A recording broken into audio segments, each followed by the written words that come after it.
আসসালামু আলাইকুম ভিউয়ার্স, সবাই কেমন আছেন? আজ আমি আপনাদের সঙ্গে শেয়ার করব মজাদার পেঁয়াজির রেসিপি একটা। তো আমি কিভাবে পেঁয়াজি ভাজি সেটাই আপনাদের সঙ্গে শেয়ার করব।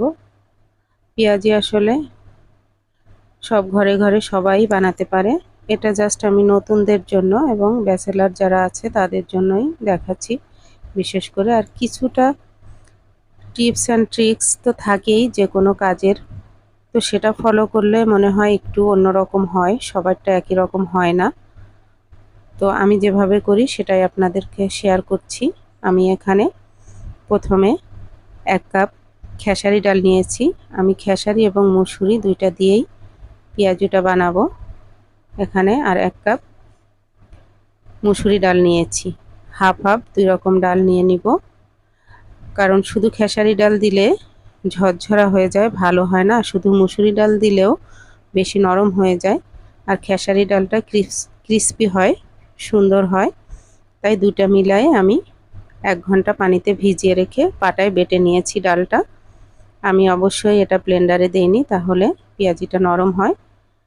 তো আমি এখানে পেঁয়াজ কুচি দিয়ে দিলাম, মরিচ কুচি, আর দিয়ে দিলাম হাফ চা চামচ আদা বাটা, 1 চা চামচ রসুন বাটা, হাফ চা চামচ হলুদ গুঁড়া, হাফ চা চামচ মরিচ গুঁড়া, স্বাদ মতো লবণ, আর হাফ চা চামচ গরম মশলা গুঁড়া।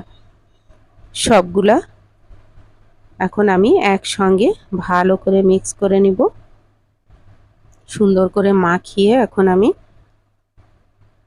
এটা ভেজে নেব।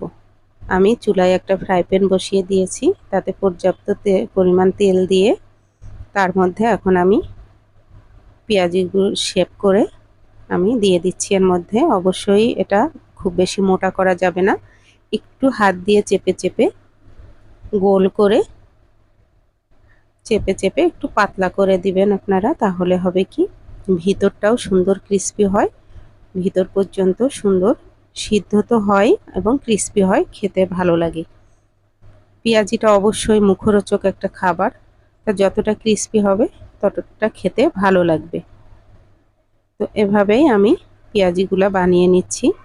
উল্টাপাল্টা করে দিয়ে দিয়ে এপিট ওপিট করে বারবার উল্টে পাল্টে দিতে হবে। খেয়াল রাখতে হবে পেঁয়াজির কালারটা যেন চেঞ্জ না হয়, সুন্দর একটা কালার, বাদামি কালার হবে, তখন আমি তুলে ফেলবো।